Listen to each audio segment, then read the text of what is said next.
कृष्ण ऐसे कहता है कि તમારો પ્રેમ મારા કરતા વધારે છે। આજે એ વસ્તુનો મેં અનુભવ કરી લીધો અને તમારો જેવો પ્રેમ છે ને એ પ્રેમનો ઋણ હું કોઈ દિવસ ચૂકવી નહીં શકીશ ગોપીઓ, હું ક્યારે પણ ચૂકવી નહીં શકીશ। પ્રેમ કેવો આવો ઈશ્વરને રડાવી નાખે સાહેબ। 6 શ્લોકો અહીંયા આપ્યા છે। રડતા રડતા ઈશ્વર કૃષ્ણ અહીંયા ગોપીઓને કહે છે કે મારા કરતા અગર કોઈ પ્રેમ કરનાર આ દુનિયામાં વધારે હોય તો ગોપીઓ એ તમે છો। તમે જેટલો પ્રેમ મને આપ્યો છે ને એનું ઋણ હું કોઈ દિવસ ચૂકવી શકીશ નહીં। जब गोपी भाव में गोपियों ने यह भाव व्यक्त किया था, गोपी गीत में गोपियों ने यह भाव व्यक्त किया था कि कृष्ण कुछ नहीं तो मुझे आपका दास बना दो। और कैसा दास बना दो? निशुल्क वाला।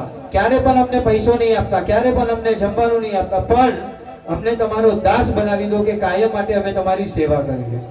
गोपियों ने एक समय पर गोपी गीत में कृष्ण से यूं कहा था और आज रोते रोते कृष्ण गोपियों से कहते हैं कि यदि मैं आपका दास भी बन जाऊं, यदि मैं आपका सेवक भी बन जाऊं ना तो पण तमारा प्रेमनो ऋण હું ઓછો કરી શકીશ નહીં। આ આપણો કૃષ્ણ છે, હે ને? કાલે કીધું તું આપણો કૃષ્ણ કેવો છે। આવો પ્રેમ આપનાર, આવો પ્રેમ પ્રગટ કરનાર આ આપણો કૃષ્ણ છે। और फिर ये 6 श्लोक की स्तुति में, अंतिम स्तुति में कृष्ण यूं कहते हैं कि लोगों मारा माटे पोताना कर्तव्य छोड़े छे, है ना? आप सभी कर्तव्य छोड़ के आए हो, कोई काम छोड़ के आया है, किसी को कहाँ जाना था એ છોડીને આવ્યા છો। તો અહીંયા કૃષ્ણ ગોપીને કહે છે કે તમે અમારા માટે શું તો છોડ્યું છે? બધા અમારા માટે કર્મ છોડીને આવ્યા છે અને તમે અમારા માટે ધર્મ છોડીને આવ્યા છો। કેટલી મોટી પરીક્ષા કૃષ્ણએ અહીંયા લીધી છે। एक समय पर एज कृष्णએ आज गोपीઓને કીધું હતું શું? તમે ધર્મનું આચરણ કરો, તમે ધર્મનું પાલન કરો, તમે ધર્મ છોડીને આવ્યા છો એ ખોટું છે, है ना? कृष्ण हमें उसी से दूर करेंगे અને જોશે કે આના અંદર આતુરતા કેટલી है ને? અને એ આતુરતાને જ્યારે ઓળંગી લઈએ ને ત્યારે કૃષ્ણ આપણા સામે હોય ત્યારે આપણે નહીં પણ કૃષ્ણ આપણા માટે રડવો જોઈએ। કૃષ્ણ આપણા માટે રડતો હોય અને એ કહે કે હું તારો દાસ બની જાઉં। कृष्ण किसके दास बनते हैं? मनुष्य के नहीं। कृष्ण कोनो दास बने छे जेने ने प्रेम कर्यो छे ने, कृष्ण वो प्रेम का दास बनता है, कृष्ण वो भाव का दास बनता है। और इसीलिए कृष्ण अहिया एक प्रेमी नो प्रेम जोईने अहिया आ कृष्ण दासत्व स्वीकार करवा माटे पण तैयार छे। और बस जब ये कृष्ण ने दासत्व स्वीकार किया त्यारे कृष्ण नो आ दासत्व भाव गोपीओ सहन करी નથી શકી કે નાથ તમે અમારો પ્રાણ છો, તમે અમારો જીવ છે, આવું બોલો નહીં કે તમે અમારા દાસ બનશો। નહીં, અમને તમારા પાસેથી આવી પ્રાપ્તિ જોઈતી જ નથી, તો અમને તમારા પાસેથી શું જોઈએ છે? બોલો, આજે હું તમને જે જોઈએ છે બધી જ વસ્તુ આપું। આપ માંગો और मैं सब आपको दूंगा। ત્યારે અહીંયા બધી જ ગોપીઓ એક જ વસ્તુ કરે છે। તો શું કે એક સમય પર અમે તમને કીધું હતું, શું કીધું કે અમને તમારા સાથે એકાકાર થવું છે, एक रूप में विलीन થઈ જવું છે। કૃષ્ણ અમને એકાકાર કરાવડાવો, તારો સાક્ષાત્કાર કરાવડાવો। આજે અમને તારો સાક્ષાત્કાર કરાવડાવવું છે અને એ સાક્ષાત્કાર કરીને અમને એ અનુભૂતિ થાય કે તું કપટી નહોતો। અમે લોકોને કહી શકીએ કે નહીં, આ તારું કપટ અમારાથી દૂર થવા માટે નહીં, તો શેના માટે હતું? કૃષ્ણને ગોપીઓની પ્રાપ્તિ થાય એના માટે કૃષ્ણ દૂર ગયા હતા। ગોપીઓને તો કૃષ્ણ પ્રાપ્ત થયેલો જ હતો કે નહીં? હર રોજ હજી તો જન્મ્યા નથી અને ગોપીઓ બધી જ કૃષ્ણની સેવામાં હતી। નહીં, એ વિરહ કૃષ્ણને અનુભવ કરવો હતો ને એટલે કૃષ્ણ ગોપીઓથી દૂર દૂર દૂર દૂર ચાલતા હતા કે એ ઉત્કંઠા ગોપીઓ માટે હું પણ રડું ક્યારે, બસ એ પ્રાપ્તિ માટે। અને કૃષ્ણ આજે કહે છે કે ઠીક છે, તમારી જે ઈચ્છા છે કે મારા સાથે એકાકાર થવું છે તો આપણે આજે એકાકાર થઈએ। और वह एकाकार कैसा? तो एक कीधुं के अहिया महारास નું વર્ણન બતાવ્યું છે। અહીંયા આ કૃષ્ણ આ બધી જ ગોપીઓ સાથે महारास રમે છે। और यह महारास कैसा था? एक कीधुं છે કે અહીંયા આ જે રાસ હતું કોઈ जीव के साथ वाला रास नहीं था कि एक स्त्री और एक पुरुष यहाँ पे नाच रहे हैं, है ना? आज के जैसा यह नाच नहीं था कि स्त्री પોતાના અંગ પ્રદર્શન કરતી હોય અને એ અંગના મોહમાં મોહિત થઈને એનો પ્રેમી એના સાથે આમ ગરબા રમતો હોય, वो रास नहीं है ये। રાસના પણ અહીંયા પદ્ધતિઓ બતાવી છે, હે ને? 4 પદ્ધતિ અહીંયા રાસની બતાવી છે। કઈ પદ્ધતિ? 4 નહીં, 5 પદ્ધતિ બતાવી છે। कौन सी? અહીંયા એ પદ્ધતિ બતાવી છે કે સૌથી પહેલા કૃષ્ણ નાચે છે, है ना?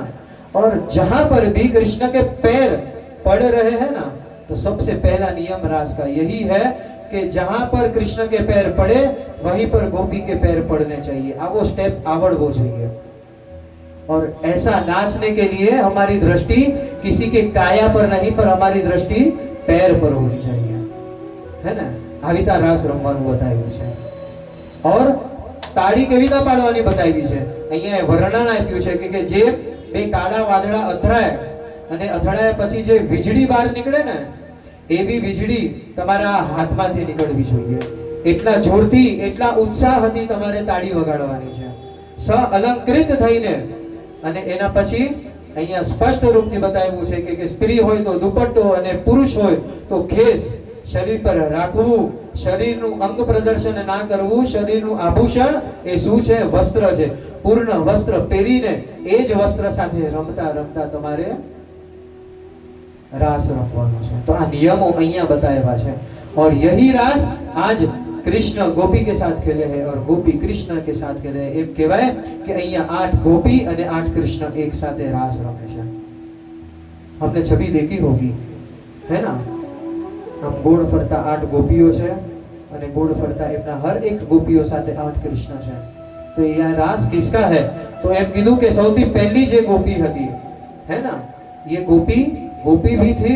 और साथ में कौन थी? तात्विक अर्थ से भी समझाया है कि श्रुति और स्मृति पहली गोपी हती, वेद दूसरी गोपी हती, ऋषिओ ત્રીજી હતી, મુનિઓ જેટલા પણ હતા એ બધા જ મુનિઓ આજે ગોપીનું રૂપ ધારણ કરીને એ તત્વમાં આજે કૃષ્ણ સાથે રમવા આવ્યા છે, है ना? जो ऋषि मुनि सालों साल तक जिसका आराधन कर रहे हैं, क्या उनके भाग्य में कृष्ण नहीं है? है। ત્યારે કૃષ્ણએ પણ બધાને આહવાન કર્યું છે અને એક એક તત્વ આવીતા આમ સામે ગોપી ભાવ, ગોપી બનીને આવ્યા છે। અને આજે અહીંયા આ શ્રુતિ સ્મૃતિ, વેદો, ઋષિઓ, મુનિઓ, પ્રકૃતિ, પુરાણો અને આ ગોલોકવાસી જેટલા પણ હતા એ બધા એક ગોપી। અને પછી એમ કીધું છે કે 8મી ગોપી કોણ? તો દંડકારણ્ય જેટલા પણ ઋષિઓ હતા એ અને મિથિલાપુરના જેટલા પણ ऋषिઓ હતા એ બધા જ આજે ગોપી બનીને આવ્યા છે અને આ બધા સાથે કૃષ્ણ गोपी रहे हैं। अब जब भी आप ये रास ऐसा शब्द समझो ना, तो यूं नहीं समझना कि स्त्री और पुरुष का रास था, है ना? हमारा कन्हैया रसैया नहीं था, है ना? लोगों साथे नाचे, छोकरियों साथे नाचे, क्यारेक आना साथे, क्यारेक कोना साथे, क्यारेक कोना साथे नहीं। कृष्ण ने स्वयं की उपस्थिति, स्वयं के साथ का भाव और एकाकार का भाव कृष्ण ने किसके साथ दिया है? ये ऋषियों के साथ दिया है, वेदों के साथ किया है ना? એટલે ભૂલી જજો કે કાન રસિયો આ શું છે? રૂપાળો હોઈ શકે। રસિયો કે क्या है ना? उसे शरीर का कोई मोह नहीं था, તો એનો કોનો મોહ હતો? એ પ્રેમનો મોહ હતો। તો એ પ્રેમ માટે થઈને અહીંયા કૃષ્ણ અને ગોપીઓ અહીંયા રાસ રમે છે। ઈશ્વરની પ્રાપ્તિનો અહંકાર જ્યારે જતો રહે ને ત્યારે એમ થાય કે હવે ईश्वर कौन છે? હું જ છું, है ना? जब तक हम ईश्वर की प्राप्ति करना चाहते हैं तब तक कृष्ण हमसे भिन्न है। और जब प्राप्ति हो जाए तब मैं ही कृष्ण, मैं ही गोपी, હું જ રાધા, એ ભાવ જ્યારે આપણા અંદર આવી જાય ને ત્યારે એમ સમજવું કે કૃષ્ણ આપણા સાથે રાસ લીલા કરે છે, કૃષ્ણ આપણા સાથે નાચે છે। અને ત્યારે તમે નચાવો ને એવી તા નાચે, बाकी ત્યાર સુધી એ નચાવે એવી તા જ આપણને નાચવું પડે।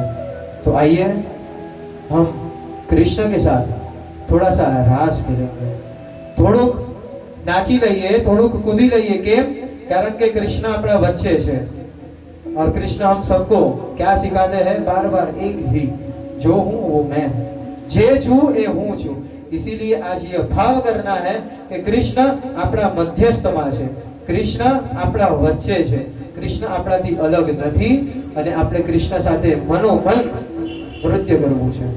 અને કૃષ્ણને એ ભાવ કરવાનો કે ભગવાન હે નાથ, આજ સુધી તે જેટલું પણ નચાયું છે ને એટલું હું નાચ્યો છું, આજ સુધી તે જેટલું પણ સહન કરાવડાવ્યું છે એટલું મેં સહન કર્યું છે, પણ આજે મારો ભાવ છે, આજે મારો વારો છે. કેમ? કારણ કે આજે હું તારા પ્રેમમાં તપી છું.